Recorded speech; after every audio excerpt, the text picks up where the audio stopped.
Hi world, this is Kate Emmerson. If you're on my page, you've probably had something to do with me in the past. And I've kind of come here under duress. I generally only tend to do lives within groups that I'm running or mentorships or masterminds. I don't actually know that I've done a live on this page ever or for a very long time. But a few clients have been hacking me. So you know that saying when like one person says that you kind of maybe take notice. Two people, you're like, a little bit more on my radar. It's normally when three people say it, you go, okay, I really need to pay attention.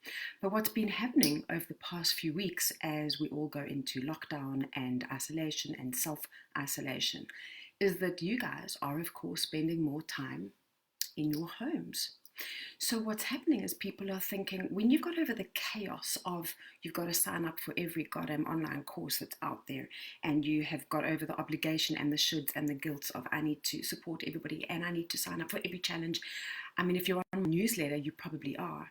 I wrote a I wrote a short message yesterday about actually try and get off things, try and say no to things, try and be more honest and conscious about what you actually have energy, passion, and inspiration for. And this is really a time for being at home or wherever it is you are in the world, in your own version of lockdown. It's time for connecting to yourself first and then to your family or perhaps other people in your home or apartment block. And then it's about going to the outside world. And of course, if you're running a business, perhaps you're trying to connect to people. But more importantly, we're all stuck at home or you're stuck somewhere. So even if you're not in your primary home, you're stuck with your phone and your computer and probably some kind of paperwork or the clothes that you've got. But if you're in your home, you are in your four walls that you have spent all your money, all your time, all your energy buying or renting or filling it with stuff. So this little live is all about your stuff. And don't just have too much stuff. So my clients have been hacking me saying, Kate, why aren't you promoting your book? Why aren't you telling people about this is the time to declutter? So just want to do a live for writers. I just would actually let me come and say hello and just say it's time to get your shit together, okay? So people have been talking about it's this book, Clear Your Clutter, okay? I look so young there, it's 7 years old. So of course, most people are not buying books online at the moment because they can't get delivered, but you can get the digital version. But I also want to say that you don't need anything. Like if you want my help, you can get it, but actually you know everything that you need to know. And I'm here to say, zap your crap, sort your shit out, go and declutter your home. You're stuck in it. So stop losing yourself on Netflix and Amazon Prime and Facebook and like so many online meetings that you don't know what to do with yourself, and use this time to sort your home out. Like my motto is live light, live large. So I have been speaking about this topic for years. I mean, I've been a coach for 17 years and I was speaking about spring clean your life, zap your crap, declutter for many, many years. I've been into many of your homes. I have been into your lives. You've done my courses. So go and haul out the book and go and say, like, what do I need to sort out? So clutter for me is a triangle. We have got body clutter, so the stuff that steals our energy and our vavavum and our vuma, okay, that keeps us sluggish and sick and stuck and no energy and just not having any kind of energy for the purpose of life. Then we have the emotional, mental, spiritual clutter, which is, for me, the way I describe it, it's anything that steals your power and makes you feel bad about yourself. And often that one's a little harder because it's quite insidious. You can't always see it, but it weighs you down. And the way I always think about clutter is that it's like you've got all these sort of invisible, from your solar plexus, all these invisible lines of fishing, like, that thin fishing thread, and it's all these threads of energy and it's got huge weights at the end of it, and it just weighs you down and keeps you stuck in the past, and resentment and unforgiveness and all that anger and unfinished business, incompleted projects, finances, debt, like all the conversations that you should have but you're not, all the shit that's unfinished in your life.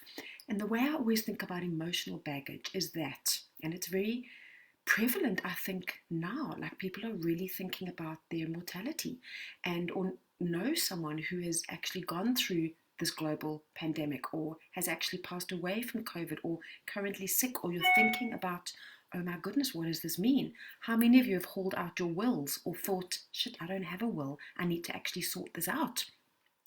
And people are thinking about, well, is my time up? Or my time can't be up? Or what do I still need to do?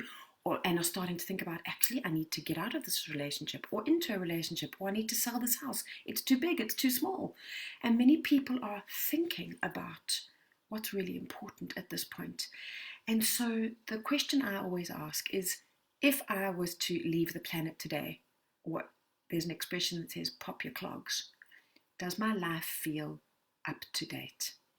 Are there any conversations that are outstanding? Are there some old resentments, grudges, things that I really do need to take care of?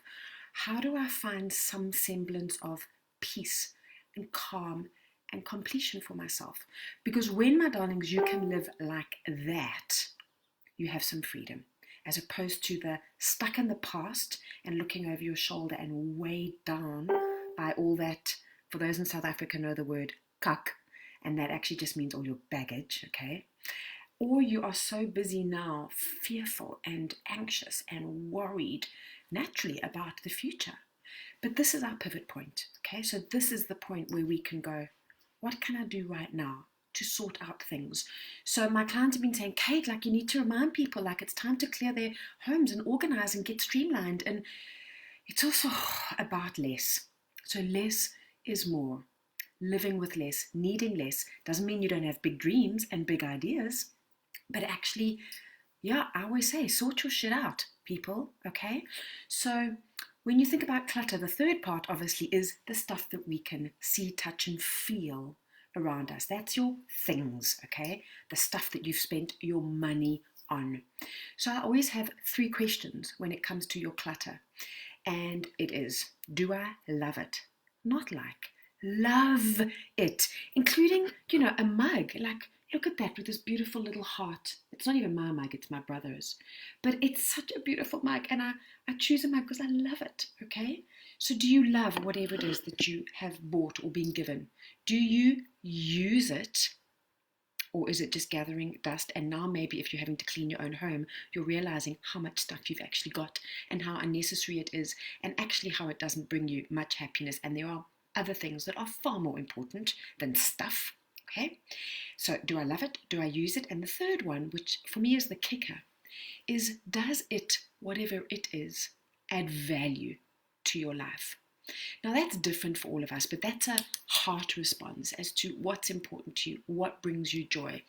There's so many reasons people keep too much stuff. So we keep it out of, and I'm not going to go into them all. Like, if you want all of that, that's what you can go and grab in the book. But generally there's 4 kind of emotional reasons why we keep too much stuff. So the first one is guilt. Then we've got fear. We've got insecurity, scarcity thinking, and you put all of those 4 together, and they then, to the nth degree, become some version of hoarding. So it's always about trying to find the real reason why we keep stuff. So I don't care how much stuff you have. I care that you know where it is. I care that you don't waste time looking for your will or that piece of paper or your favorite pen. Like, know where your stuff is. So there's some kind of rules when it comes to your space, no matter if you live in a tiny home or a castle mansion, okay? Or if you're like me and you've been traveling, I mean, literally my suitcase is on the other side of the bed. Many of you know, 4 years ago, I packed up my beautiful little home in Greenside in Johannesburg, and I have 3 boxes that are in storage. Now it's a little different. I've got a small box in Greece. I've got a small drawer of stuff with my mom, and the other stuff here, and my arts in South Africa. So I'm looking for a way to now bring it all together. But I have pretty much 80% of what I own with me. There's no excess. And so for those of you that are perhaps traveling, and I know some people who are stuck in hotel rooms or stuck at the other end of the world and could not get home at this time. So one of the things you can be doing is getting your computer sorted, getting your documents sorted, your bookmarks, the things that you've saved on your hard drive, your emails. Go and sort out your files, your folders. I do that at the end of every single year. I do a process that I call Close Out Strong, and it is a way of, I literally will sit down for a day and start at the top of my computer. I'll do every single email folder. I'll go into the web. I'll do my bookmarks. I'll clear my cache. I'll go and check anything that's saved. I'll go then onto my Dropbox because I have a lot of shared folders with business partners.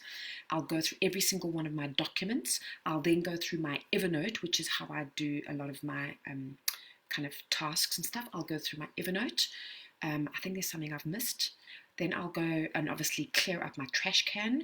Then I go to my phone and I do all of my apps. I do all of my contacts every year. I'll go through all of my photographs. I'll maybe go and regroup them or trash them or put them onto a hard drive. So those of you that are not necessarily in your home, you can be doing that stuff, like clearing up the life that you've got in the digital world, okay? Oh, and even just thinking about that, I take a deep breath.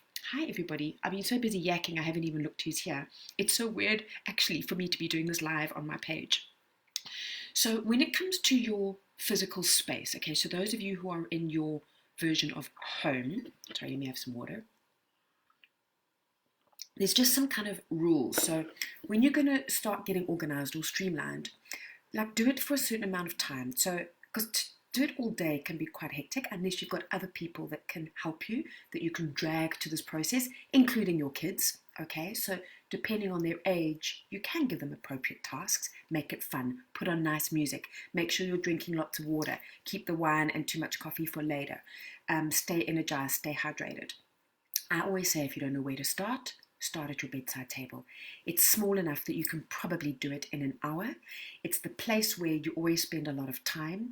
It's usually the place you see the moment you open your eyes, and it's the last thing you see at night. So energetically, it's got a lot of input into your life.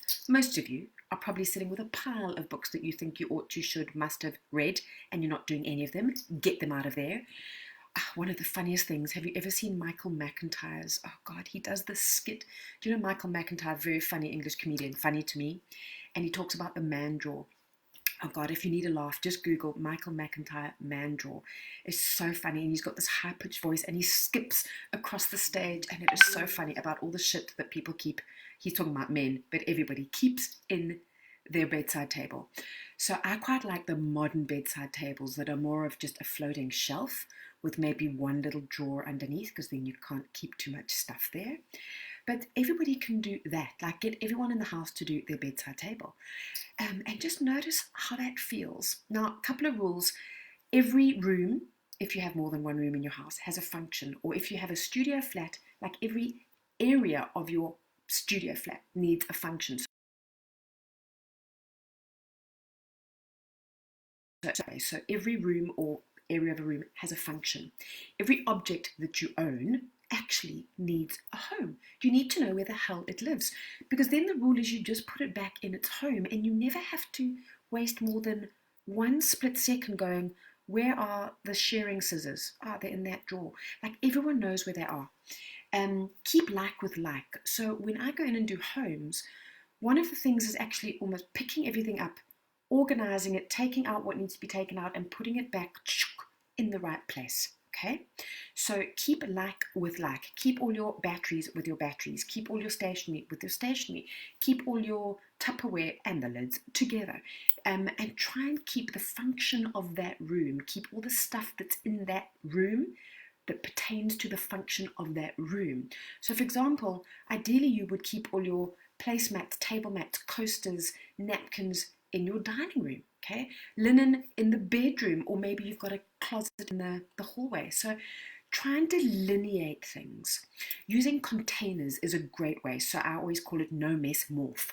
So finding smaller little containers. You can use Tupperwares, you can use iPhone boxes, you can use Ferrero Rocher boxes. You don't have to go and buy more crap in order to store and organize your cupboards. You can use little jewelry boxes, but the more you can compartmentalize things, yes, of course you can grab some all beautiful organizing goodies that are available now, but you don't need that. Whenever I go into someone's home, I say, don't go and buy more stuff. Let's do the decluttering. Then look at what you need and go and buy purposefully if you need anything. So when you're doing your home, you also need a series of boxes or just black bags, because you want to be able to put things in the right place. So let's say you're deciding to do your cupboard. Now, one of the tricks is not to go through something while it's in situation. So you don't like scrummage through your bedside drawer and go, oh, I just need to pull out this little battery or this little safety pin, or, oh, look, there's my spare key. No, you take everything out, you toss it on the bed, and then you start going through it and only put back what you need. When you're doing your cupboard, your clothing, often people will just go, oh yes, no, oh grandma gave me that, oh I haven't seen that for a while, oh no, I'm sure I can fit that into that, oh God, I'm never going to wear that again after lockdown. And you just go through and you go, there we go, my cupboard's done. No, no, no, darlings, you need to take all of that stuff out, put it on your bed, because then you can't lie and you have to pick up each piece, or you pick up every plate in the cupboard, or you look at every single CD, every single one you pick up and you touch and you go, do I love it? Do I use it? Does it add value?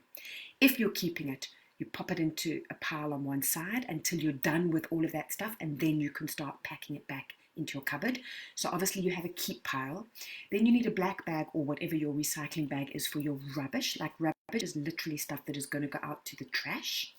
Then you can have something called a recycling box, which means you either need to go and put it into recycling, or you need to recycle it out of your home, and perhaps you need to give it back to its rightful owner, because maybe you find stuff that isn't actually yours. You also need to have a relocate box, which means if you're in your bedroom and you realize there's a whole lot of stuff that actually should go to your study or should go back to your daughter's room or should be in the kitchen, what you don't want to do is get up every single time and go and walk and put it there, because A, you're wasting your legs, energy, time, you're procrastinating. Rather just put it in the relocate box. So when you've finished, you pick up the relocate box, you walk around your home and you go and put everything where it needs to be. And then you can also have a fix box. So when you come across stuff and you think, oh, I need to mend that, or oh, I need to fix that plate, pop it in a fix box, because that can be another task one day when it's raining and you go and look at what's all the stuff I need to actually mend or fix or sort out. Or if it's stuff that someone else needs to fix, then it's in that box for after lockdown, okay? And then the other one is maybe you have a sell box, which again, maybe you need to do a little bit after you are out of your home and you can get into the outside world again. So if you can compartmentalize things into the right space as you're doing it, you'll get through it a lot quicker. Because what I find is people take bite off too much, too soon. So if someone like me is there, I hold everybody together and I give everybody marching orders and get everybody doing the right thing at the right time. But if you're on your own, it's very easy to get bored and distracted, and it gets worse before it gets better. So rather pick one small area, do it properly, put all the stuff in the right boxes, pack the cupboard back, and then you can be done for the day. Go and grab a glass of wine or champagne or that cup of coffee, okay? Then the next day maybe you tackle another area. But unless you have got a couple of people around you and you say, okay, team, we are doing the garage today. But you've got to be able to kind of get in, do it, and get out. Otherwise, it just becomes a worse mess, okay? So there we go. I just thought it was time to share that. So thank you for all the clients that have been nudging me. Thank you for reminding me that people need this. So if you've got my book, because most of you on this page have been clients at some point, go and find that book. Maybe it's hidden in the garage under all your rubbish. Maybe it's on your bedside table. Maybe you never started it. Maybe you just need a refresher. And one of the things is always be clear up here in your head and your heart why you're clearing out. So I always get clients to write on a big piece of paper and stick it up, or write with a lipstick on a mirror. If you're going to be painting a wall, it's nice to paint with crayon on the wall, especially for kids, and you need to set your intention. So when you are decluttering, whether you are decluttering emotionally, physically in your space, or your body, it's really great to know what you're doing and why, have it set up as an intention. So the sentence I usually use with clients is, I'm letting go of, or I'm clearing out, or it's time to let go of. Then you fill it in. So I'm clearing out my closet in order to, so it's I'm letting go, fill it in order to, and then what is your bigger picture? In order to get ready to sell my house, in order to be ready to move, in order to feel more at peace in my home at this time, in order to be able to find stuff. So what is your reason? There's my brother. We all wake up at different times in this house. And it's always... Oh my God, he just... Remember so earlier I did a live and there was a cat outside meowing when I was doing a live for my writing group, and I could hear the cat meowing a lot outside the door. And I said to everybody on that group, I I think he might have a bird. And my brother, he's just come out and he's obviously found the poor little bird in the house. And then he threw it at the window against me, which is just ugly. Anyway, now you all know on Facebook, so there we go. So here's my call to action. Sort your shit out. Clear your cuck, zap your crap, clear your clutter. I am known for this book. People often say the Marie Kondo of South Africa. This book has taken me around the world. If you need the digital version, oh God, it's going to cost you under $8. I will pop the digital version underneath. But just get to it, people. Like, use this time that you've got at home. Use it properly. Stop mucking about. Sort out your stuff. Live light, live large is my motto. So, have fun, darlings. Enjoy your lockdown wherever you are. I know it's tough for everyone. Sending lots of love. Let me know how you go or drop me an email on kate@kate-emerson.com. Lots of love.